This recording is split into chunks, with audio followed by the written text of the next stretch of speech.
ਕੁਛ ਹਫ਼ਤਿਆਂ ਵਿੱਚ ਦੇਖਿਆ ਅਫਸੀਆਂ ਦੇ ਖੱਤ ਵਿੱਚ ਕਿਵੇਂ ਪੌਲੁਸ ਅਫਸੀਆਂ ਦੇ ਲੋਕਾਂ ਨੂੰ ਕਹਿੰਦਾ ਹੈ ਕਿ ਇੱਕ ਦੂਸਰੇ ਦੀ ਗੱਲ ਨੂੰ ਮੰਨੋ, ਇੱਕ ਦੂਸਰੇ ਦੀ ਗੱਲ ਨੂੰ ਟਾਲੋ ਨਾ, ਇੱਕ ਦੂਸਰੇ ਦਾ ਸਨਮਾਨ ਸਤਿਕਾਰ ਕਰੋ।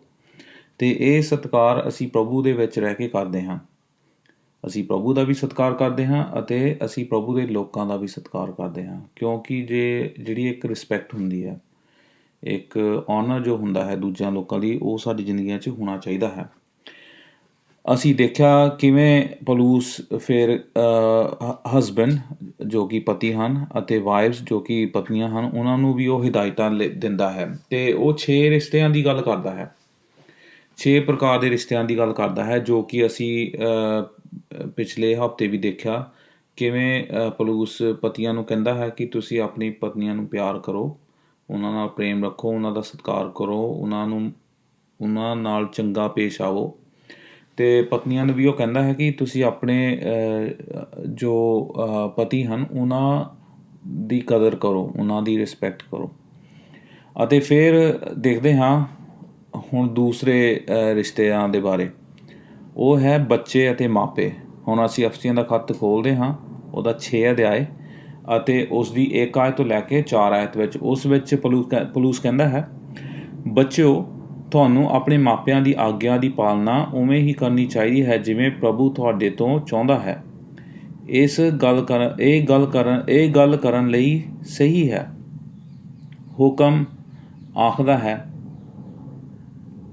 ਜੋ ਕਿ ਪੁਰਾਣਾ ਨੇਮ ਹੈ, ਉਹ ਆਖਦਾ ਹੈ ਤੁਹਾਨੂੰ ਆਪਣੇ ਮਾਤਾ ਪਿਤਾ ਨੂੰ ਸਤਿਕਾਰਨਾ ਚਾਹੀਦਾ ਹੈ। ਇਹ ਪਹਿਲਾ ਹੁਕਮ ਹੈ ਜਿਸ ਦੇ ਨਾਲ ਇੱਕ ਆਉਂਦਾ ਹੋਇਆ ਵਾਅਦਾ ਹੈ। ਉਹ ਵਾਅਦਾ ਇਹ ਹੈ, ਫਿਰ ਤੁਹਾਡੇ ਲਈ ਸਭ ਕੁਝ ਚੰਗਾ ਹੋਵੇਗਾ ਅਤੇ ਤੁਸੀਂ ਧਰਤੀ ਉੱਤੇ ਲੰਮੀ ਉਮਰ ਬਿਤਾਓਗੇ। ਪਿਤਾਓ, ਆਪਣੇ ਬੱਚਿਆਂ ਨੂੰ ਗੁੱਸੇ ਨਾਲ ਨਾ ਪੇਸ਼ ਆਵੋ।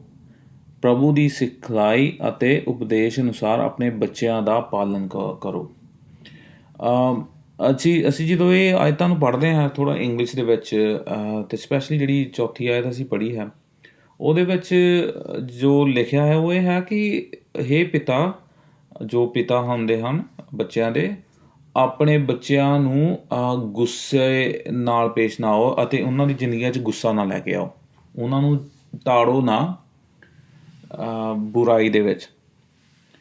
ਅਤੇ ਇਹ ਪੌਲੁਸ ਗੱਲ ਕਹਿੰਦਾ ਹੈ। ਹੁਣ ਅਸੀਂ ਇਹ 4 ਆਇਤਾਂ ਪੜ੍ਹੀਆਂ ਹਨ ਅਤੇ ਅਗਲੇ ਹਫ਼ਤੇ ਅਸੀਂ ਦੇਖਾਂਗੇ 2 ਹੋਰ ਰਿਸ਼ਤੇ ਜੋ ਹਨ, ਇੱਕ ਮੈਨੇਜਰ ਅਤੇ ਇੱਕ ਕੰਮ ਕਰਨ ਵਾਲੇ ਦੇ ਵਿੱਚ, ਜੋ ਕਿ ਅਸੀਂ ਪੜ੍ਹਦੇ ਹਾਂ 5 ਆਇਤ ਲੈ ਕੇ ਅਤੇ 9 ਆਇਤ ਤੱਕ। ਉਹ ਅਸੀਂ ਅਗਲੇ ਹਫ਼ਤੇ ਦੇਖਾਂਗੇ।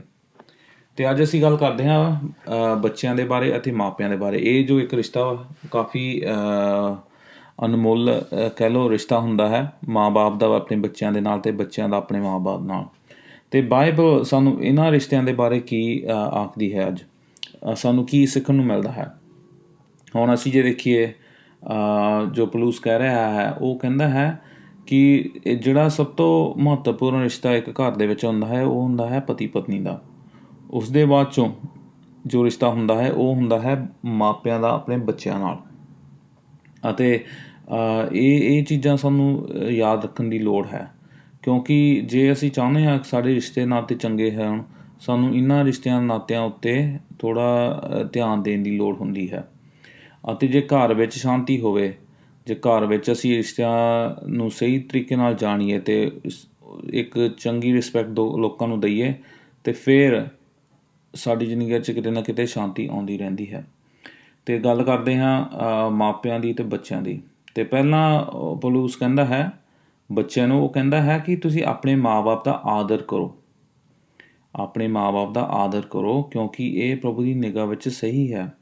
ਅਤੇ ਇਹ ਇੱਕ ਜੋ ਆਦਰ ਕਰਨਾ ਹੁੰਦਾ ਹੈ ਮਾਂ ਬਾਪ ਦਾ, ਉਹਦੇ ਨਾਲ ਉਹ ਕਹਿੰਦਾ ਹੈ ਕਿ ਇੱਕ ਪ੍ਰੋਮਿਸ ਵੀ ਹੈ ਜੁੜਿਆ, ਇੱਕ ਵਾਅਦਾ ਵੀ ਜੁੜਿਆ ਹੈ। ਉਹ ਇਹ ਹੈ ਕਿ ਤੁਸੀਂ ਲੰਬੀ ਉਮਰ ਜਿਓਗੇ।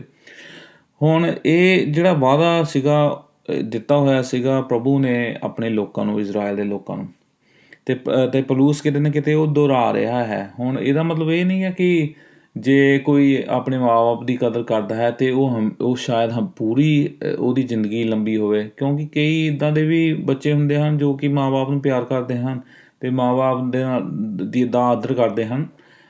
ਪਰ ਉਹਨਾਂ ਦੀ ਸ਼ਾਇਦ ਉਮਰ ਲੰਬੀ ਨਾ ਹੋਵੇ, ਕਿਉਂਕਿ ਜ਼ਿੰਦਗੀ ਆ, ਜ਼ਿੰਦਗੀ ਕਦੀ ਵੀ ਸਾਡੇ ਹੱਥੋਂ ਖੋਹੀ ਜਾ ਸਕਦੀ ਹੈ ਅਤੇ ਜ਼ਿੰਦਗੀ ਸਾਨੂੰ ਇਹ ਥੋੜ੍ਹੀ ਪਤਾ ਹੈ ਅਸੀਂ ਕਿੰਨੇ ਦਿਨ ਜੀਵਾਂਗੇ। ਪਰ ਇਹਦੇ ਵਿੱਚ ਇੱਕ ਸਿਆਣਪ ਦੀ ਗੱਲ ਹੈ। ਸਿਆਣਪ ਦੀ ਗੱਲ ਇਹ ਹੈ ਕਿ ਜੇ ਅਸੀਂ ਆਪਣੇ ਮਾਂ ਬਾਪ ਦੀਆਂ ਕਈਆਂ ਹੋਈਆਂ ਗੱਲਾਂ 'ਤੇ ਚੱਲਾਂਗੇ ਜੋ ਕਿ ਚੰਗੀਆਂ ਹਨ, ਅਤੇ ਕਿਤੇ ਨਾ ਕਿਤੇ ਉਹ ਸਾਡੀ ਉਮਰ ਦੇ ਵਾਧੇ ਦੇ ਲਈ ਵੀ ਕੰਮ ਆਉਂਦੀਆਂ ਹਨ। ਉਹ ਕਿੱਦਾਂ?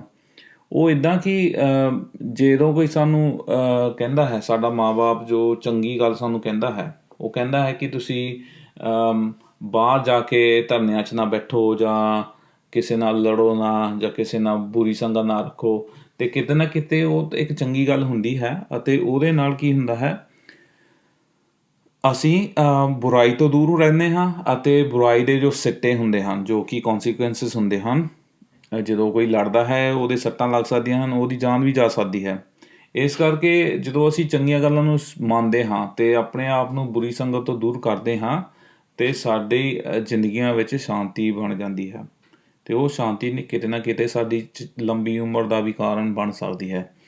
ਆਈ ਥਿੰਕ ਇਹ ਪੌਲੁਸ ਇਹ ਗੱਲ ਕਹਿ ਰਿਹਾ ਹੈ ਬੱਚਿਆਂ ਨੂੰ।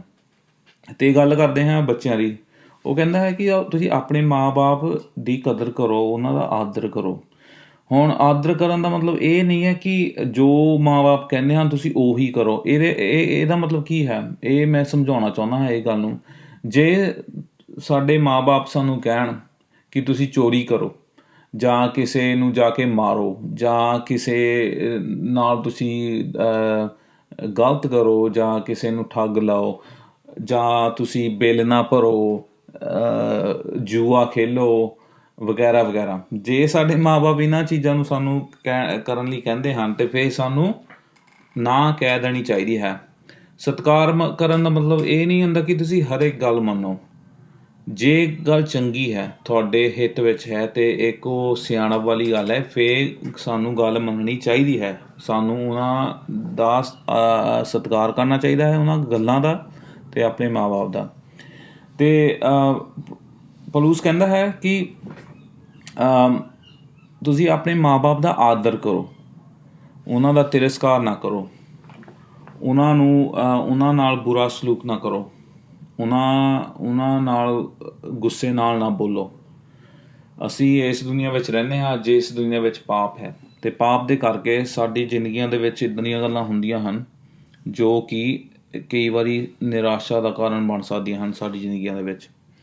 ਜਦੋਂ ਅਸੀਂ ਆਪਣੇ ਮਾਂ ਬਾਪ ਦੀ ਰਿਸਪੈਕਟ ਨਹੀਂ ਕਰਦੇ ਅਤੇ ਉਹਨਾਂ ਨਾਲ ਚੰਗਾ ਨਹੀਂ ਬੋਲਦੇ, ਅਤੇ ਅਸੀਂ ਉਹਨਾਂ ਦੇ ਦਿਲਾਂ ਨੂੰ ਦੁਖਾਉਂਦੇ ਹਾਂ। ਅਤੇ ਸਾਨੂੰ ਚਾਹੀਦਾ ਹੈ ਜੋ ਕਿ ਬੱਚੇ ਹਨ, ਜਾਂ ਕੋਈ ਜੋ ਯੰਗ ਬੱਚੇ ਹਨ, ਜਾਂ ਜਿਨ੍ਹਾਂ ਦੇ ਮਾਂ ਬਾਪ ਬਜ਼ੁਰਗ ਹਨ, ਜਾਂ ਕੋਈ ਵੀ ਹੈ, ਸਾਨੂੰ ਇੱਕ ਦੂਸਰੇ ਨੂੰ ਸਤਿਕਾਰ ਦੇਣ ਦੀ ਲੋੜ ਹੈ। ਅਤੇ ਪੌਲੁਸ ਇਹੀ ਕਹਿੰਦਾ ਹੈ ਕਿ ਤੁਸੀਂ ਆਪਣੇ ਮਾਂ ਬਾਪ ਦਾ ਸਤਿਕਾਰ ਕਰੋ। ਅਤੇ ਚਾਹੇ ਮਾਂ ਬਾਪ ਯੰਗ ਮਾਂ ਬਾਪ ਹਨ ਬੱਚਿਆਂ ਦੇ, ਜਾਂ ਓਲਡ ਏਜ ਹਨ, ਹਰੇਕ ਮਾਂ ਬਾਪ ਦਾ ਸਤਿਕਾਰ ਕਰਨਾ ਚਾਹੀਦਾ ਹੈ। ਅਤੇ ਸਾਨੂੰ ਬਾਈਬਲ ਇਹੀ ਕਹਿੰਦੀ ਹੈ ਕਿ ਤੁਸੀਂ ਆਪਣੇ ਮਾਂ ਬਾਪ ਦੀ ਕਦਰ ਕਰੋ। ਕਿਉਂਕਿ ਇਹ ਪ੍ਰਭੂ ਦੇ ਵਿੱਚ ਸਹੀ ਗੱਲ ਹੈ।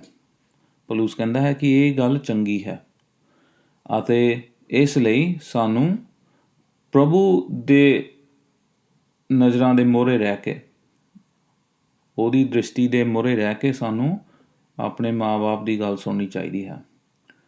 ਅਤੇ ਜਿਹੜੇ ਮਾਂ ਬਾਪ ਪ੍ਰਭੂ ਨਾਲ ਚੱਲਦੇ ਹਨ, ਵਾਕਈ ਉਹ ਤਾਂ ਆਪਣੇ ਬੱਚਿਆਂ ਨੂੰ ਚੰਗੀ ਗੱਲ ਹੀ ਕਹਿਣਗੇ, ਕਿਉਂਕਿ ਉਹ ਬਾਈਬਲ ਪੜ੍ਹਦੇ ਹਨ, ਉਹ ਪ੍ਰਭੂ ਦੇ ਪਿੱਛੇ ਚੱਲਦੇ ਹਨ, ਪ੍ਰਭੂ ਦੀਆਂ ਗੱਲਾਂ ਨੂੰ ਆਪਣੀ ਜ਼ਿੰਦਗੀਆਂ 'ਚ ਲਿਆਉਂਦੇ ਹਨ। ਇਸ ਲਈ ਬੱਚਿਆਂ ਨੂੰ ਚਾਹੀਦਾ ਕਿ ਜੋ ਮੇਰੇ ਮਾਂ ਬਾਪ ਨੇ ਮੈਨੂੰ ਕਿਹਾ, ਜੇ ਉਹ ਕਹਿੰਦੇ ਹਨ ਕਿ ਤੁਸੀਂ ਕਲੀਸਿਆ 'ਚ ਜਾਓ, ਚਰਚ ਜਾਓ ਮੇਰੇ ਨਾਲ, ਇਹ ਚੰਗੀ ਗੱਲ ਹੈ। ਹੁਣ ਮੈਂ ਵੀ ਯਾਦ ਕਰਦਾ ਹਾਂ ਜਦੋਂ ਅਸੀਂ ਛੋਟੇ ਹੁੰਦੇ ਸੀ, ਅਤੇ ਕਈ ਵਾਰੀ ਸਾਡੀ ਮੰਮੀ ਨੇ ਵੀ ਕਹਿਣਾ ਚਲੋ ਚਰਚ ਚੱਲਦੇ ਹਾਂ, ਅਤੇ ਅਸੀਂ ਕਹਿਣਾ, ਮੈਂ ਅਤੇ ਮੇਰੇ ਭਰਾਵਾਂ ਨੇ ਕਹਿਣਾ ਨਹੀਂ ਅਸੀਂ ਨਹੀਂ ਜਾਣਾ, ਅੱਜ ਅਸੀਂ ਫੁੱਟਬਾਲ ਖੇਡਦੇ ਹਾਂ, ਜਾਂ ਸਾਡਾ ਟੀ ਵੀ 'ਤੇ ਪ੍ਰੋਗਰਾਮ ਆ ਰਿਹਾ ਆ, ਜਾਂ ਕੋਈ ਫੁੱਟਬਾਲ ਮੈਚ ਲੱਗਾ ਹੋਇਆ ਟੀ ਵੀ ਉੱਤੇ, ਇਸ ਕਰਕੇ ਅਸੀਂ ਨਹੀਂ ਜਾ ਸਕਦੇ। ਅਤੇ ਚਰਚ ਜਾਣਾ ਸਾਨੂੰ ਬਹੁਤ ਹੀ ਕਈ ਵਾਰੀ ਬੁਰਾ ਲੱਗਦਾ ਹੁੰਦਾ ਸੀਗਾ। ਅਤੇ ਜੇ ਕਦੀ ਚੱਲ ਵੀ ਜਾਣਾ ਚਰਚ ਤਾਂ ਪਿੱਛੇ ਜਾ ਕੇ ਬਹਿ ਜਾਣਾ ਜਿੱਥੇ ਕੋਈ ਦੇਖ ਵੀ ਨਾ ਸਕੇ। ਅਤੇ ਜਦੋਂ ਚਰਚ ਖਤਮ ਹੋਣ ਵਾਲਾ ਹੋਣਾ ਉਦੋਂ ਅਸੀਂ ਬਾਹਰ ਨਿਕਲ ਜਾਣਾ ਤਾਂ ਕਿ ਕੋਈ ਲੋਕ ਸਾਨੂੰ ਬੁਲਾ ਨਾ ਸਕਣ। ਇਹ ਅਸੀਂ ਛੋਟੇ ਹੁੰਦੇ ਇੱਦਾਂ ਦੀਆਂ ਚੀਜ਼ਾਂ ਕਰਦੇ ਸੀ।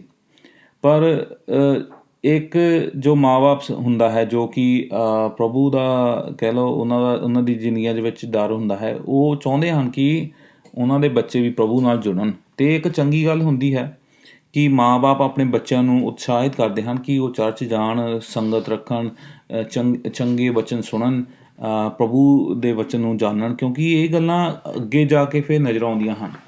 ਅਤੇ ਹੁਣ ਮੈਂ ਦੇਖਦਾ ਹਾਂ ਆਪਣੀ ਜ਼ਿੰਦਗੀ ਦੇ ਵਿੱਚ ਕਿ ਕਿਵੇਂ ਉਹ ਜੋ ਸਾਲ ਸੀ ਜਦੋਂ ਅਸੀਂ ਛੋਟੇ ਹੁੰਦੇ ਸੀਗੇ, ਉਹਨਾਂ ਸਮੇਂ 'ਚ ਜੋ ਸਾਨੂੰ ਸਿਕਸ਼ਾ ਮਿਲੀ ਕਿਤੇ ਨਾ ਕਿਤੇ ਸਾਡੀ ਜ਼ਿਹਨ ਵਿੱਚ ਉਹ ਬਹਿ ਗਈ। ਹਾਲਾਂਕਿ ਸਾਡਾ ਵਿਸ਼ਵਾਸ ਪ੍ਰਭੂ 'ਤੇ ਨਹੀਂ ਸੀਗਾ।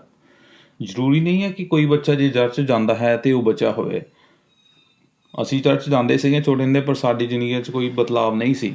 ਪਰ ਜਦੋਂ ਬਦਲਾਵ ਆ ਗਿਆ ਅਤੇ ਸਾਨੂੰ ਪਤਾ ਲੱਗਿਆ ਕਿ ਜੋ ਅਸੀਂ ਗੱਲਾਂ ਸੁਣਦੇ ਸੀ ਜਦੋਂ ਅਸੀਂ ਛੋਟੇ ਹੁੰਦੇ ਸੀ, ਜੋ ਕੋਈ ਇੱਕ ਅੱਧੀ ਗੱਲ ਜੇ ਸਮਝ ਲੱਗਦੀ ਸੀ ਸਾਡੇ ਦਿਮਾਗ ਦੇ ਵਿੱਚ, ਸਾਨੂੰ ਜੇ ਕੋਈ ਸਮਝ ਆਉਂਦੀ ਸੀ, ਉਹ ਜਿਹੜੀਆਂ ਗੱਲਾਂ ਪ੍ਰਭੂ ਨੇ ਕਹੀਆਂ ਸਾਨੂੰ ਵਚਨ ਦੇ ਦੁਆਰਾ, ਉਹ ਕਿਤੇ ਨਾ ਕਿਤੇ ਪ੍ਰਭੂ ਨੇ ਉਹਨਾਂ ਗੱਲਾਂ ਨੂੰ ਵੀ ਯੂਜ਼ ਕੀਤਾ ਸਾਨੂੰ ਮੁਕਤੀ ਦੇਣ ਲਈ। ਅਤੇ ਇਹ ਮੈਂ ਹਮੇਸ਼ਾ ਗੱਲ ਯਾਦ ਰੱਖਦਾ ਹਾਂ। ਅਤੇ ਜੇ ਸਾਨੂੰ ਮਾਂ ਬਾਪ ਕਹਿੰਦੇ ਹਨ ਕਿ ਤੁਸੀਂ ਚੰਗਾ ਕੰਮ ਕਰੋ, ਪ੍ਰਭੂ ਦੇ ਲੋਕਾਂ ਨਾਲ ਜੁੜੋ, ਇਹ ਚੰਗੀ ਗੱਲ ਹੁੰਦੀ ਹੈ, ਮਾੜੀ ਗੱਲ ਨਹੀਂ ਹੁੰਦੀ। ਅਤੇ ਜੋ ਬੱਚੇ ਹੁੰਦੇ ਹਨ ਉਹਨਾਂ ਨੂੰ ਆਪਣੇ ਮਾਂ ਬਾਪ ਦੀ ਗੱਲ ਦਾ ਕਹਿਣਾ ਮੰਨਣਾ ਚਾਹੀਦਾ ਹੈ ਅਤੇ ਉਹਨਾਂ ਨਾਲ ਸ਼ਾਂਤੀ ਨਾਲ ਰਹਿਣਾ ਚਾਹੀਦਾ ਹੈ। ਜੇ ਉਹ ਹੁਣ ਆਪਣੇ ਮਾਂ ਬਾਪ ਦੇ ਨਾਲ ਰਹਿੰਦੇ ਹਨ, ਜੇ ਬੱਚੇ ਆਪਣੇ ਮਾਂ ਬਾਪ ਨਾਲ ਰਹਿੰਦੇ ਹਨ ਅਤੇ ਉਹ ਆਪਣੇ ਮਾਂ ਬਾਪ ਦੇ ਘਰ ਵਿੱਚ ਰਹਿੰਦੇ ਹਨ, ਅਤੇ ਉਹਨਾਂ ਨੂੰ ਚਾਹੀਦਾ ਹੈ ਕਿ ਉਹ ਆਪਣੇ ਮਾਂ ਬਾਪ ਦੀ ਕਦਰ ਕਰਨ, ਕਿਉਂਕਿ ਉਹਨਾਂ ਦੇ ਮਾਂ ਬਾਪ ਉਹਨਾਂ ਨੂੰ ਸਕੂਲ ਭੇਜਦੇ ਹਨ, ਰੋਟੀ, ਕੱਪੜਾ, ਮਕਾਨ ਸਾਰਾ ਕੁਛ ਦਿੰਦੇ ਹਨ। ਅਤੇ ਇਸ ਕਰਕੇ ਉਹ ਉਹਨਾਂ ਦੇ ਅੰਡਰ ਹੁੰਦੇ ਹਨ, ਉਹਨਾਂ ਦੇ ਅਖਤਿਆਰ ਦੇ ਅੰਡਰ ਹੁੰਦੇ ਹਨ। ਅਤੇ ਜਦੋਂ ਬੱਚਿਆਂ ਦੇ ਵਿਆਹ ਹੋ ਗਏ, ਉਹਨਾਂ ਦੀ ਆਪਣੀਆਂ ਫੈਮਲੀਜ਼ ਹੋ ਗਈਆਂ, ਓਬਵੀਅਸਲੀ ਫਿਰ ਉਹਨਾਂ ਦਾ ਇੱਕ ਆਪਣਾ ਘਰ ਬਣ ਗਿਆ ਅਲੱਗ। ਇਸ ਤਰ੍ਹਾਂ ਉਹ ਆਪਣੇ ਮਾਂ ਬਾਪ ਨੂੰ ਕਿਤੇ ਨਾ ਕਿਤੇ ਉਹ ਛੱਡ ਦਿੰਦੇ ਹਨ। ਛੱਡਣ ਦਾ ਮਤਲਬ ਇਹ ਨਹੀਂ ਹੁੰਦਾ ਕਿ ਉਹ ਇੱਕ ਆਤਮਿਕ ਤਰੀਕੇ 'ਤੇ ਜਾਂ ਇੱਕ ਮਾਨਸਿਕ ਤੌਰ 'ਤੇ ਉਹਨਾਂ ਨੂੰ ਛੱਡ ਦਿੱਤਾ। ਛੱਡਣ ਦਾ ਮਤਲਬ ਇਹ ਕਿ ਫਿਜ਼ੀਕਲ ਤਰੀਕੇ ਨਾਲ ਜਦੋਂ ਕੋਈ ਬੱਚਿਆਂ ਦੇ ਵਿਆਹ ਹੋ ਜਾਂਦੇ ਹਨ, ਫਿਰ ਉਹ ਮੂਵ ਹੋ ਜਾਂਦੇ ਹਨ, ਕਿਤੇ ਹੋਰ ਘਰ ਚਲ ਜਾਂਦੇ ਹਨ। ਇਹ ਕੋਈ ਮਾੜੀ ਗੱਲ ਨਹੀਂ ਹੁੰਦੀ, ਇਹ ਚੰਗੀ ਗੱਲ ਹੁੰਦੀ ਹੈ, ਕਿਉਂਕਿ ਸਾਡੇ ਮਾਂ ਬਾਪ ਨੇ ਵੀ ਜਾਂ ਉਹਨਾਂ ਦੇ ਵੀ ਮਾਂ ਬਾਪਾਂ ਨੇ ਵੀ ਆਪਣੇ ਘਰਾਂ ਨੂੰ ਛੱਡਿਆ ਅਤੇ ਆਪਣੀਆਂ ਫੈਮਲੀਆਂ ਉਹਨਾਂ ਨੇ ਵਸਾਈਆਂ। ਇਹ ਤਾਂ ਇੱਕ ਦੁਨੀਆ ਦਾ ਕਹਿ ਲਓ ਦਸਤੂਰ ਹੈ ਜੋ ਕਿ ਚੱਲੀ ਜਾਂਦਾ ਹੈ।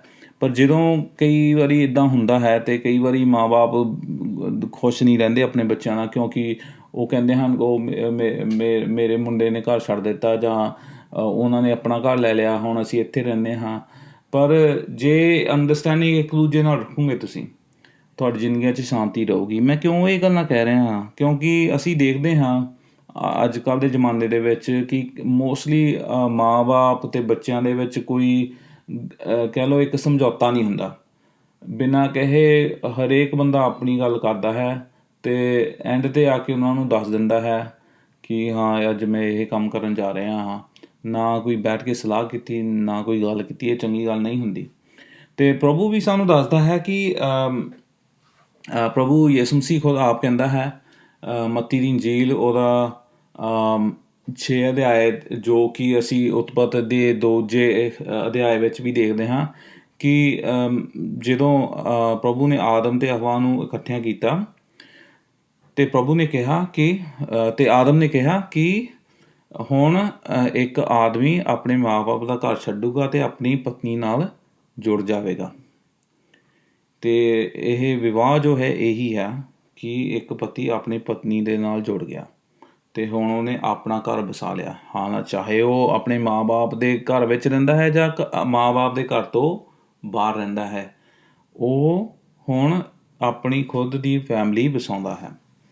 ਅਤੇ ਮਾਂ ਬਾਪ ਨੂੰ ਇਹਨਾਂ ਚੀਜ਼ਾਂ ਵਿੱਚ ਖੁਸ਼ ਹੋਣਾ ਚਾਹੀਦਾ ਹੈ। ਪਰ ਬੱਚਿਆਂ ਨੂੰ ਚਾਹੀਦਾ ਹੈ ਕਿ ਉਹ ਆਪਣੇ ਮਾਂ ਬਾਪ ਦੀ ਕਦਰ ਕਰਨ। ਹੁਣ ਅਸੀਂ ਕਹਾਵਤਾਂ ਦੀ ਕਿਤਾਬ ਜਦੋਂ ਪੜ੍ਹਦੇ ਹਾਂ, ਉਹਦੇ ਵਿੱਚ ਕਿੰਨੀਆਂ ਇੰਸਟਰਕਸ਼ਨਸ, ਕਿੰਨੀਆਂ ਹਿਦਾਇਤਾਂ ਦਿੱਤੀਆਂ ਹੋਈਆਂ ਹੈ ਉਹਨਾਂ ਬੱਚਿਆਂ ਲਈ ਜਿਨ੍ਹਾਂ ਨੂੰ ਪ੍ਰਭੂ ਕਹਿੰਦਾ ਹੈ ਕਿ ਤੁਸੀਂ ਆਪਣੇ ਮਾਂ ਬਾਪ ਦਾ ਆਦਰ ਕਰੋ।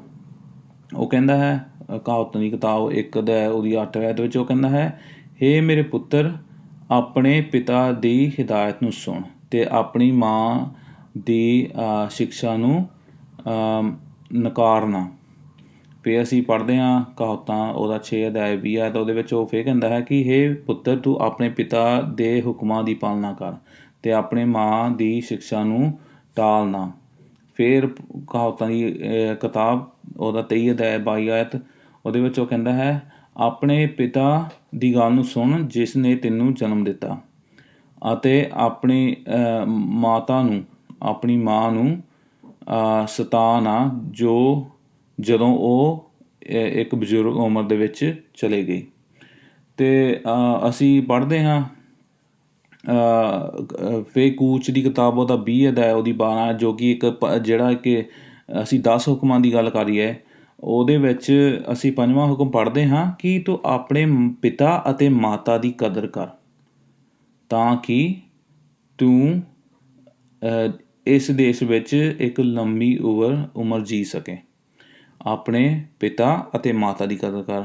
ਹੁਣ ਅੱਜ ਕੱਲ੍ਹ ਕੀ ਹੁੰਦਾ ਹੈ, ਲੋਕ ਜਿੱਦਾਂ ਕਹਿ ਲਓ ਇੱਕ ਫਿਲਮਾਂ 'ਚ ਵੀ ਇਹ ਹੁੰਦਾ ਹੈ, ਮੋਸਟਲੀ ਕਈ ਵਾਰੀ ਗੀਤਾਂ ਦੇ ਵਿੱਚ ਵੀ ਹੁੰਦਾ ਹੈ, ਲੋਕ ਆਪਣੇ ਮਾਂ ਨੂੰ ਤਾਂ ਬਹੁਤ ਉੱਤੇ ਕਰਦੇ ਹਨ ਗੀਤਾਂ ਦੇ ਵਿੱਚ ਜਾਂ ਫਿਲਮਾਂ ਦੇ ਵਿੱਚ ਜਾਂ ਕਹਾਣੀਆਂ ਦੇ ਵਿੱਚ, ਪਰ ਪਿਤਾ ਨੂੰ ਉਹ ਦਰਜਾ ਨਹੀਂ ਦਿੰਦਾ। ਪਰ ਜੋ ਪ੍ਰਭੂ ਹੈ ਉਹ ਦੋਨੋਂ ਰਿਸ਼ਤਿਆਂ ਨੂੰ ਕੀ ਇੱਕ ਉਹਨਾਂ ਨੂੰ ਚੰਗਾ ਅਹੁਦਾ ਦਿੰਦਾ ਹੈ।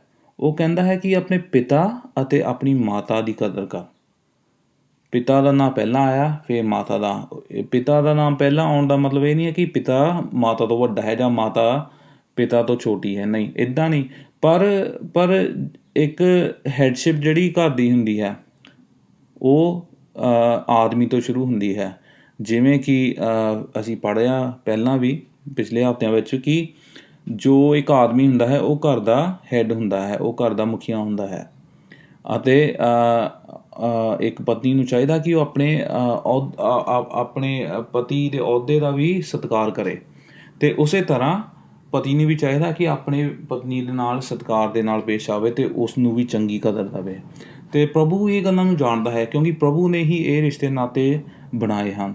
ਅਤੇ ਪ੍ਰਭੂ ਕਹਿੰਦਾ ਹੈ ਕਿ ਆਪਣੇ ਪਿਤਾ ਅਤੇ ਆਪਣੀ ਮਾਤਾ ਦੀ ਕਦਰ ਕਰ ਅਤੇ ਉਹਨਾਂ ਦਾ ਸਤਿਕਾਰ ਕਰ। ਅਤੇ ਫਿਰ ਅਸੀਂ ਦੇਖਦੇ ਹਾਂ ਪ੍ਰਭੂ ਕੀ ਕਹਿੰਦਾ ਹੈ ਪਿਤਾ ਅਤੇ ਮਾਤਾ ਨੂੰ। ਉਹ ਕਹਿੰਦਾ ਹੈ ਕਿ ਹੇ ਪਿਤਾਓ, ਤੁਸੀਂ ਆਪਣੇ ਬੱਚਿਆਂ ਨੂੰ ਗੁੱਸੇ ਨਾਲ ਨਾ ਪੇਸ਼ ਆਓ ਜਾਂ ਆਪਣੇ ਬੱਚਿਆਂ ਨੂੰ ਭੜਕਾਓ ਨਾ। ਕਈ ਵਾਰੀ ਕੀ ਹੁੰਦਾ ਹੈ, ਅਸੀਂ ਦੇਖਦੇ ਹਾਂ ਕਈ ਵਾਰੀ ਇੱਕ ਜੋ ਪੇਰੈਂਟਸ ਹੁੰਦੇ ਹਨ ਉਹ ਆਪਣੇ ਬੱਚਿਆਂ ਨੂੰ ਮਾਰਦੇ ਕੁੱਟਦੇ ਰਹਿੰਦੇ ਹਨ ਜਾਂ ਉਹਨਾਂ ਨੂੰ ਇੱਦਾਂ ਦੀਆਂ ਗੱਲਾਂ ਕਰਦੇ ਹਨ ਕਿ ਉਹਨਾਂ ਨੂੰ ਖਿਝ ਆਉਂਦੀ ਹੈ ਜਾਂ ਉਹਨਾਂ ਨੂੰ ਗੁੱਸਾ ਆਉਂਦਾ ਅਤੇ ਬੱਚੇ ਹੋਰ ਗੁੱਸਾ ਹੋ ਜਾਂਦੇ ਹਨ। ਅਤੇ ਉਹ ਜਿਹੜਾ ਇੱਕ ਸੁਭਾਅ ਹੁੰਦਾ ਹੈ ਬੱਚਿਆਂ ਦਾ, ਜਦੋਂ ਅਸੀਂ ਛੋਟੇ ਬੱਚਿਆਂ ਨੂੰ ਦੇਖੀਏ, ਉਹ ਕਹਿੰਦੇ ਨਹੀਂ ਜਿੱਦਾਂ ਉਹ ਇੱਕ ਸਪੰਜ ਵਾਂਗੂ ਹੁੰਦੇ ਹਨ, ਉਹਨਾਂ ਦੇ ਦਿਮਾਗ ਜੋ ਤੁਸੀਂ ਉਹਨਾਂ ਦੇ ਵਿੱਚ ਭਰਦੇ ਹੋ ਉਹੀ ਸਕਦੇ ਹਨ। ਜੇ ਤੁਸੀਂ ਆਪਣੇ ਬੱਚਿਆਂ ਨੂੰ ਹਮੇਸ਼ਾ TV ਦਿਖਾਈ ਜਾਓ ਅਤੇ ਉਹਨਾਂ ਨੇ TV ਦੇਖੀ ਜਾਣਾ। ਜੇ ਆਪਣੇ ਬੱਚਿਆਂ ਨੂੰ ਤੁਸੀਂ ਫੁੱਟਬਾਲ ਖਿਲਾਓ, ਉਹਨਾਂ ਨੇ ਫੁੱਟਬਾਲ ਹੀ ਖੇਲਣਾ, ਉਹਨਾਂ ਨੇ ਮੋਸਟਲੀ ਉਹੀ ਚੀਜ਼ ਕਰਨੀ ਆ ਜੋ ਉਹਨਾਂ ਨੇ ਬਚਪਨ 'ਚ ਕੀਤੀ ਹੁੰਦੀ ਹੈ। ਜੇ ਤੁਸੀਂ ਆਪਣੇ ਬੱਚਿਆਂ ਨੂੰ ਚੰਗੀ ਸਿਕਸ਼ਾ ਦਿਓਗੇ, ਉਹ ਚੰਗੀ ਸਿਕਸ਼ਾ ਦੇ ਵਿੱਚ ਗੁਜ਼ਰਨਗੇ। ਜੇ ਆਪਣੇ ਬੱਚਿਆਂ ਨੂੰ ਤੁਸੀਂ ਗਾਲਾਂ ਕੱਢਣੀਆਂ ਸਿਖਾਓਗੇ, ਹੁਣ ਜਿੱਦਾਂ ਇੰਡੀਆ ਦੇ ਵਿੱਚ ਵੀ ਕਈ ਵਾਰੀ ਹੁੰਦਾ ਹੈ ਕਿ ਲੋਕਾਂ ਨੇ ਕਹਿਣਾ ਇੱਕ ਬੱਚਿਆਂ ਨੂੰ ਜਿੱਦਾਂ ਰਿਸ਼ਤੇਦਾਰਾਂ ਨੇ ਮਿਲਣਾ ਜਾਂ ਗੁਆਂਢੀਆਂ ਨੇ ਮਿਲਣਾ, ਉਹਨਾਂ ਨੇ ਕਹਿਣਾ ਗਾਲ ਕੱਢ ਕੇ ਦਿਖਾ ਬੱਚੇ ਨੂੰ, ਛੋਟੇ ਬੱਚੇ ਨੂੰ, ਅਤੇ ਉਹਨੇ ਗਾਲ ਕੱਢ ਕੇ ਦਿਖਾਉਣੀ ਅਤੇ ਸਾਰਿਆਂ ਨੇ ਖੁਸ਼ ਹੋ ਜਾਣਾ। ਇਹ ਕਿੰਨੀਆਂ ਗਲਤ ਗੱਲਾਂ ਹਨ ਅਤੇ ਸਾਨੂੰ ਲੱਗਦਾ ਹੈ ਕਿ ਇਹ ਬਹੁਤ ਇਨੋਸੈਂਟ ਹਨ ਗੱਲਾਂ। ਇਹ ਇਨੋਸੈਂਟ ਨਹੀਂ ਹੈ ਕਿਉਂਕਿ ਇਹ ਗੱਲਾਂ ਗਾਂਹ ਜਾ ਕੇ ਦਿਖਦੀਆਂ ਹਨ। ਜੇ ਤੁਸੀਂ ਆਪਣੇ ਬੱਚਿਆਂ ਨੂੰ ਪਵਿੱਤਰਤਾ ਦੀਆਂ ਗੱਲਾਂ ਸਿਖਾਓਗੇ, ਜੇ ਤੁਸੀਂ ਆਪਣੇ ਬੱਚਿਆਂ ਨੂੰ ਪ੍ਰਭੂ ਯਿਸੂ ਮਸੀਹ ਦੇ ਬਾਰੇ ਦੱਸੋਗੇ, ਉਸ ਦੇ ਗਿਆਨ ਬਾਰੇ, ਉਸ ਦੀ ਮੁਕਤੀ ਬਾਰੇ, ਉਸ ਦੇ ਪ੍ਰੇਮ ਬਾਰੇ, ਪ੍ਰਭੂ ਯਿਸੂ ਮਸੀਹ ਖੁਦ ਆਪ ਕਹਿੰਦਾ ਹੈ ਕਿ ਬੱਚਿਆਂ ਨੂੰ ਮੇਰੇ ਤੋਂ ਆਉਣ ਤੋਂ ਨਾ ਰੋਕੋ, ਬੱਚਿਆਂ ਨੂੰ ਮੇਰੇ ਕੋਲ ਆਉਣ ਤੋਂ ਨਾ ਰੋਕੋ। ਅਤੇ ਪ੍ਰਭੂ ਕਹਿੰਦਾ ਹੈ ਕਿ ਇਹ ਬੱਚੇ ਜੋ ਹਨ ਮੇਰੇ ਬਾਰੇ ਜਾਣਨ, ਅਤੇ ਜੋ ਮਾਂ ਬਾਪ ਆਪਣੇ ਬੱਚਿਆਂ ਨੂੰ ਛੋਟੀ ਉਮਰ ਦੇ ਵਿੱਚ ਹੀ ਪ੍ਰਭੂ ਯਿਸੂ ਮਸੀਹ ਦੇ ਨਾਲ ਜੋੜਦੇ ਹਨ, ਕਹਿਣ ਦਾ ਭਾਵ ਹੈ ਕਿ ਉਹਨਾਂ ਨੂੰ ਪ੍ਰਭੂ ਯਿਸੂ ਮਸੀਹ ਦੇ ਬਾਰੇ ਦੱਸਦੇ ਹਨ, ਪ੍ਰਾਰਥਨਾ ਬਾਰੇ ਸਿਖਾਉਂਦੇ ਹਨ, ਉਹਨਾਂ ਦੇ ਮੋਹਰੇ ਹੋ ਕੇ ਪ੍ਰਾਰਥਨਾ ਕਰਦੇ ਹਨ। ਅਤੇ ਬੱਚੇ ਆਪਣੇ ਮਾਂ-ਬਾਪ ਤੋਂ ਗੱਲਾਂ ਸਿੱਖਦੇ ਹਨ। ਜੇ ਹੁਣ ਤੁਸੀਂ ਆਪਣੇ ਬੱਚਿਆਂ ਦੇ ਮੂਹਰੇ ਗਾਲਾਂ ਕੱਢੀ ਜਾਓ ਜਾਂ ਗੁੱਸੇ ਨਾਲ ਲੜੀ ਜਾਓ ਜਾਂ ਲੋਕਾਂ ਦੀਆਂ ਚੁਗਲੀਆਂ ਕਰੀ ਜਾਓ ਜਾਂ ਲੋਕਾਂ ਦੇ ਬਾਰੇ ਬੁਰਾ ਬੋਲੋ, ਅਤੇ ਬੱਚਿਆਂ ਨੇ ਫਿਰ ਇਹ ਤਾਂ ਦੇਖ ਕੇ ਇਹੀ ਗੱਲਾਂ ਸਿੱਖਣੀਆਂ ਹਨ। ਜੇ ਤੁਸੀਂ ਆਪਣੇ ਬੱਚਿਆਂ ਨੂੰ ਸਿਖਾਓਗੇ ਸਤਿਕਾਰ ਕਰਨਾ ਅਤੇ ਪ੍ਰਭੂ ਦੀਆਂ ਗੱਲਾਂ ਨੂੰ ਪਿਆਰ ਕਰਨਾ, ਅਤੇ ਉਹੀ ਗੱਲਾਂ ਤੁਸੀਂ ਉਹਨਾਂ ਦੀ ਜ਼ਿੰਦਗੀਆਂ 'ਚ ਪਾਓਗੇ। ਹੁਣ ਜੋ ਇੱਕ ਚੰਗੇ ਮਾਂ ਬਾਪ ਹੁੰਦੇ ਹਨ, ਉਹ ਬੱਚਿਆਂ ਨੂੰ ਦੂਜੀਆਂ ਗੱਲਾਂ ਵੀ ਸਿਖਾਉਂਦੇ ਹਨ, ਉਹਨਾਂ ਨੂੰ ਚੰਗੇ ਟੈਲੈਂਟ ਸਿਖਾਉਂਦੇ ਹਨ, ਪੜ੍ਹਾਈ ਲਿਖਾਈ ਸਿਖਾਉਂਦੇ ਹਨ। ਜੇ ਉਹ ਖੇਡ ਵਿੱਚ ਚੰਗੇ ਹਨ, ਉਹਨਾਂ ਨੂੰ ਖੇਡ ਵਿੱਚ ਪਾਉਂਦੇ ਹਨ। ਇਹ ਸਾਰੀਆਂ ਚੀਜ਼ਾਂ ਜ਼ਰੂਰੀਆਂ ਹੁੰਦੀਆਂ ਹਨ। ਇਹ ਮੈਂ ਉਹੀ ਗੱਲਾਂ ਕਹਿ ਰਿਹਾ ਹਾਂ ਜੋ ਕਿ ਸਾਨੂੰ ਪਤਾ ਹੈ, ਪਰ ਕਈ ਵਾਰੀ ਅਸੀਂ ਇਹਨਾਂ ਗੱਲਾਂ ਨੂੰ ਭੁੱਲ ਜਾਂਦੇ ਹਾਂ।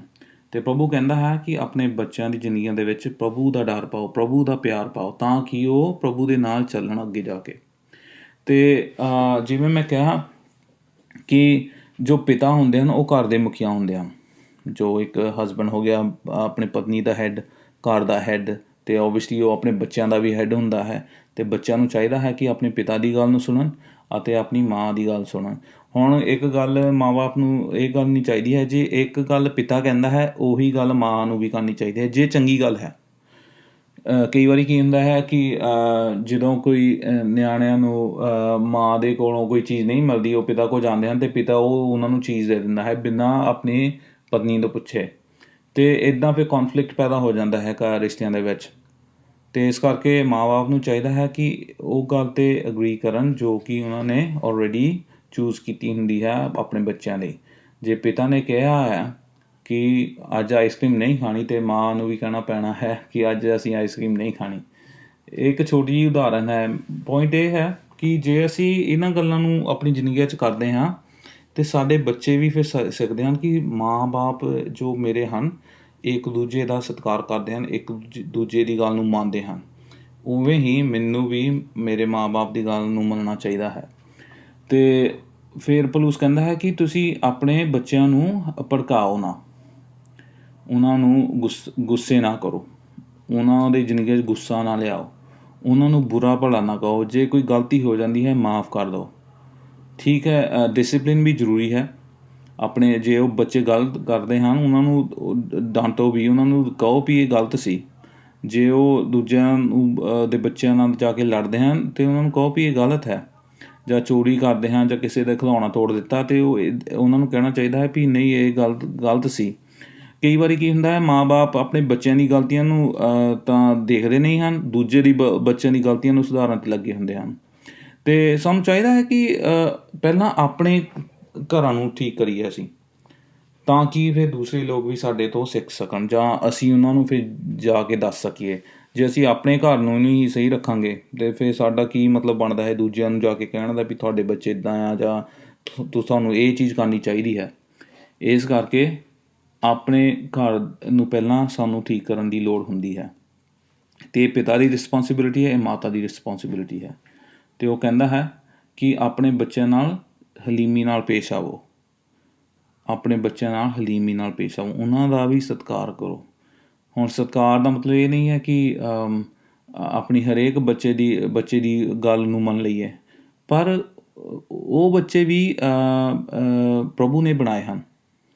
ਇਸ ਕਰਕੇ ਸਾਨੂੰ ਆਪਣੇ ਬੱਚਿਆਂ ਨਾਲ ਪਿਆਰ ਕਰਨ ਦੀ ਲੋੜ ਹੈ, ਉਹਨਾਂ ਨਾਲ ਬੈਠਣ ਦੀ ਲੋੜ ਹੈ, ਉਹਨਾਂ ਦੀ ਗੱਲ ਨੂੰ ਸੁਣਨ ਦੀ ਲੋੜ ਹੁੰਦੀ ਹੈ, ਉਹਨਾਂ ਨੂੰ ਇਨਕਰੇਜ ਕਰਨ ਦੀ ਲੋੜ ਹੁੰਦੀ ਹੈ, ਉਹਨਾਂ ਦੀ ਗਲਤੀ ਨੂੰ ਸੁਧਾਰਨ ਦੀ ਲੋੜ ਹੁੰਦੀ ਹੈ। ਇਹ ਸਾਰੀਆਂ ਚੀਜ਼ਾਂ ਜੋ ਕਿ ਇੱਕ ਪਿਤਾ ਸਾਡਾ ਪਰਮੇਸ਼ਰ ਜੋ ਅਸਮਾਨ 'ਚ ਹੈ, ਉਹ ਸਾਡਾ ਪਿਤਾ ਹੈ, ਅਤੇ ਉਹ ਸਾਨੂੰ ਸੁਧਾਰਦਾ ਵੀ ਹੈ, ਸਾਨੂੰ ਉਤਾਰਦਾ ਵੀ ਹੈ, ਸਾਨੂੰ ਚੰਗੀਆਂ ਚੀਜ਼ਾਂ ਵੀ ਦਿੰਦਾ ਹੈ, ਸਾਨੂੰ ਇਨਕਰੇਜਮੈਂਟ ਦਿੰਦਾ ਹੈ।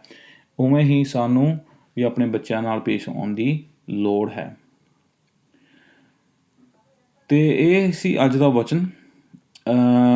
ਅਤੇ ਅੰਤ ਵਿੱਚ ਮੈਂ ਇਹੀ ਕਹੂੰਗਾ ਕਿ ਸਾਨੂੰ ਜੋ ਸਾਡੀ ਜ਼ਿੰਦਗੀ ਹੈ, ਜੋ ਸਾਡੇ ਚਰਚਾਂ ਦੇ ਵਿੱਚ ਮਾਂ ਬਾਪ ਹਨ, ਕਿ ਤੁਸੀਂ ਪ੍ਰਭੂ ਦੇ ਨਾਲ ਜੋੜ ਕੇ ਇਕੱਠੇ ਫੈਮਿਲੀ ਬਣ ਕੇ ਪ੍ਰਭੂ ਨਾਲ ਚੱਲਦੇ ਰਹੋ, ਅਤੇ ਆਪਣੇ ਬੱਚਿਆਂ ਨੂੰ ਵੀ ਇਨਕਰੇਜ ਕਰਦੇ ਰਹੋ। ਅਤੇ ਕਈ ਵਾਰੀ ਕੀ ਹੁੰਦਾ ਹੈ, ਮਸੀਹੀ ਲੋਕਾਂ ਦੇ ਵਿੱਚ ਅਸੀਂ ਇਹ ਗੱਲਾਂ ਪਾਉਂਦੇ ਹਾਂ ਕਿ ਕਈ ਵਾਰੀ ਸਾਡਾ ਕਲਚਰ ਨਾ ਸਾਡੇ ਵਿਸ਼ਵਾਸ ਉੱਤੇ ਹਾਵੀ ਹੋ ਜਾਂਦਾ ਹੈ।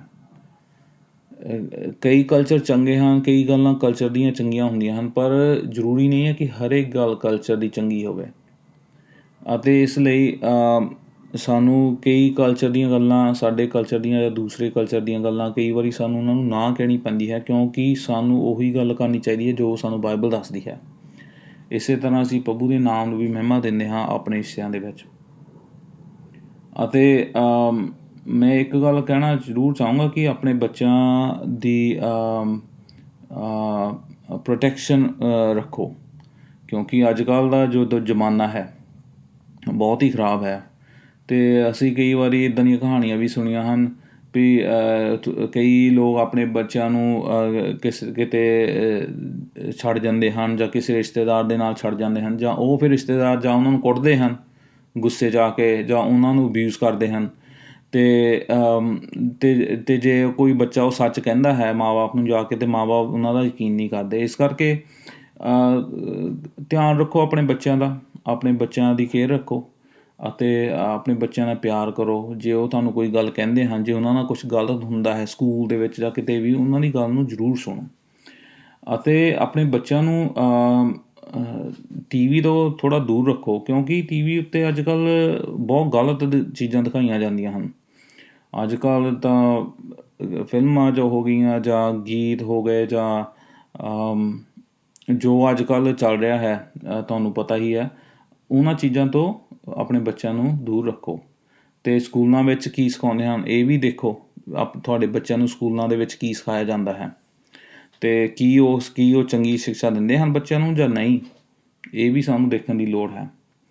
ਇਸ ਕਰਕੇ ਐਜ਼ ਪੇਰੈਂਟਸ ਸਾਨੂੰ ਚਾਹੀਦਾ ਹੈ ਕਿ ਅਸੀਂ ਆਪਣੇ ਬੱਚਿਆਂ ਦਾ ਖਿਆਲ ਰੱਖੀਏ, ਅਤੇ ਬੱਚਿਆਂ ਨੂੰ ਵੀ ਚਾਹੀਦਾ ਹੈ, ਚਾਹੇ ਉਹ ਛੋਟੇ ਬੱਚੇ ਹਨ ਜਾਂ ਹੁਣ ਵੱਡੇ ਹੋ ਗਏ ਹਨ, ਉਹਨਾਂ ਨੂੰ ਵੀ ਚਾਹੀਦਾ ਹੈ ਕਿ ਆਪਣੇ ਮਾਂ ਬਾਪ ਦੀ ਕਦਰ ਕਰਨ, ਆਪਣੇ ਮਾਂ ਬਾਪ ਦਾ ਹਾਲ ਚਾਲ ਪੁੱਛਣ। ਜੇ ਉਹ ਆਪਣੇ ਮਾਂ ਬਾਪ ਤੋਂ ਦੂਰ ਰਹਿੰਦੇ ਹਨ, ਉਹਨਾਂ ਨੂੰ ਫ਼ੋਨ ਕਰਕੇ ਉਹਨਾਂ ਦਾ ਹਾਲ ਚਾਲ ਪੁੱਛਣ, ਉਹਨਾਂ ਨੂੰ ਵਿਜ਼ਿਟ ਕਰਨ, ਅਤੇ ਉਹਨਾਂ ਨਾਲ ਸੰਗਤ ਰੱਖਣ। ਅਤੇ ਮਾਂ ਬਾਪ ਨੂੰ ਚਾਹੀਦਾ ਹੈ ਅਲਟੀਮੇਟਲੀ ਕਿ ਤੁਸੀਂ ਆਪਣੀ ਸੰਗਤ ਆਪਣੇ ਚਰਚ ਨਾਲ ਰੱਖੋ, ਕਿਉਂਕਿ ਇਹ ਰਿਸ਼ਤੇ ਨਾਤੇ ਤਾਂ ਜ਼ਰੂਰੀ ਹਨ, ਪਰ ਸਾਡਾ ਸਭ ਤੋਂ ਵੱਡਾ ਜੋ ਰਿਸ਼ਤਾ ਹੈ ਉਹ ਪ੍ਰਭੂ ਦੇ ਨਾਲ ਹੀ ਹੈ।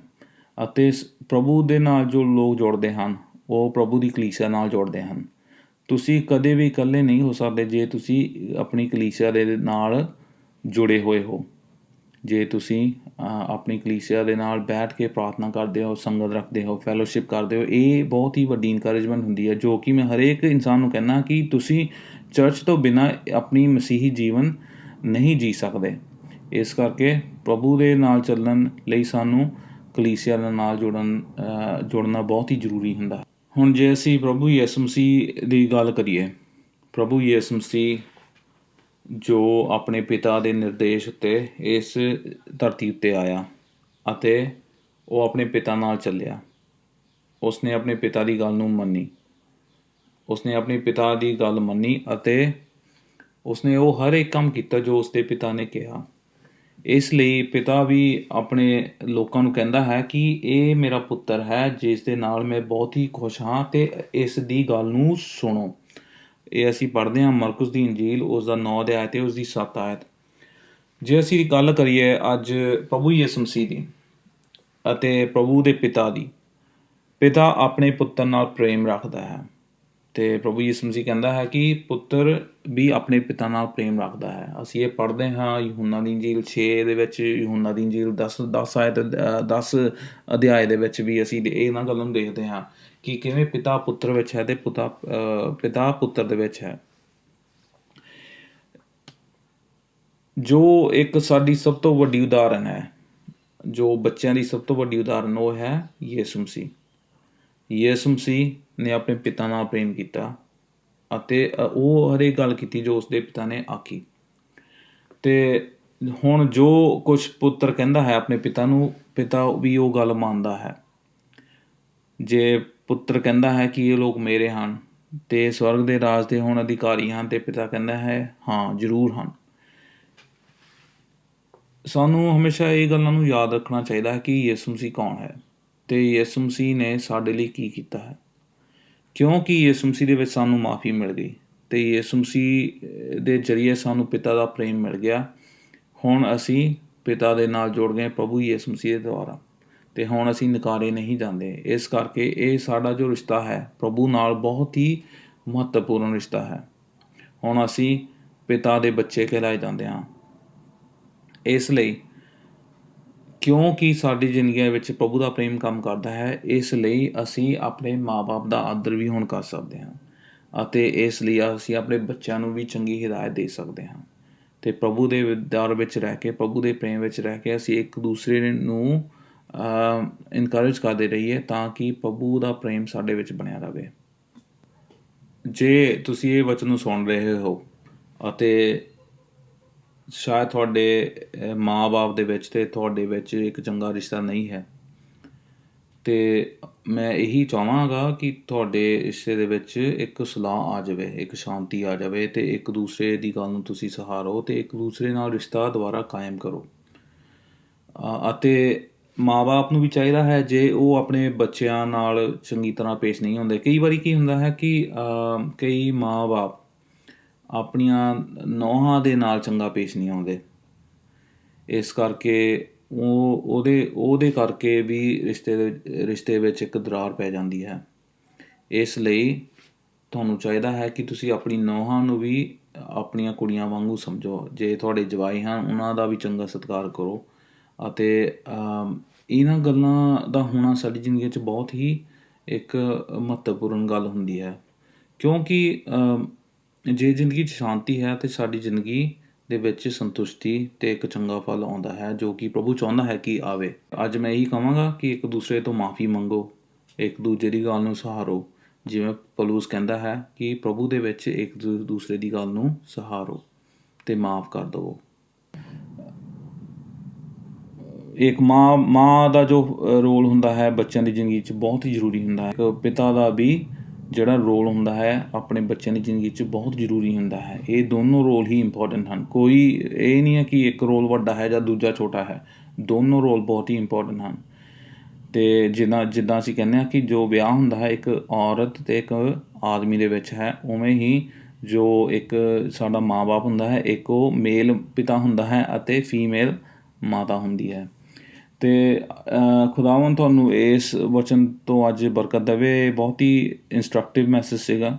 ਸ਼ਾਇਦ ਤੁਹਾਨੂੰ ਪਤਾ ਆਲਰੇਡੀ ਹੋਵੇਗਾ ਜੋ ਮੈਂ ਗੱਲਾਂ ਕਹੀਆਂ ਹਨ, ਪਰ ਕਈ ਵਾਰੀ ਸਾਨੂੰ ਉਹ ਗੱਲਾਂ ਦੀ ਪੁਸ਼ਟੀ ਵੀ ਕਰਨੀ ਚਾਹੀਦੀ ਹੈ ਜੋ ਸਾਨੂੰ ਕਈ ਵਾਰੀ ਪਤਾ ਹੁੰਦੀਆਂ ਹਨ, ਕਿਉਂਕਿ ਬਾਈਬਲ ਦਾ ਜੋ ਵਚਨ ਹੈ ਉਹ ਹਰੇਕ ਗੱਲ ਦੀ ਸਾਨੂੰ ਇੰਸਟਰਕਸ਼ਨ ਦਿੰਦਾ ਹੈ। ਇਸ ਕਰਕੇ ਖੁਦਾਵੰਦ ਤੁਹਾਨੂੰ ਬਹੁਤ ਹੀ ਬਰਕਤ ਦੇਵੇ ਅੱਜ ਦੇ ਵਚਨ ਤੋਂ, ਅਤੇ ਖੁਦਾਵੰਦ ਤੁਹਾਡੇ ਘਰਾਂ ਨੂੰ ਬਰਕਤ ਦੇਵੇ, ਤੁਹਾਡੇ ਰਿਸ਼ਤੇ ਨਾਤੇ ਜੋ ਹਨ, ਬੱਚਿਆਂ ਨੂੰ, ਮਾਂ ਬਾਪ ਨੂੰ, ਤੁਹਾਡੇ ਜੋ ਘਰਾਂ ਵਿੱਚ ਲੋਕ ਹਨ, ਤੁਹਾਨੂੰ ਸਾਰਿਆਂ ਨੂੰ ਖੁਦਾਵੰਦ ਬਹੁਤ ਵੱਡੀ ਬਰਕਤ ਦੇਵੇ। ਆਮੀਨ।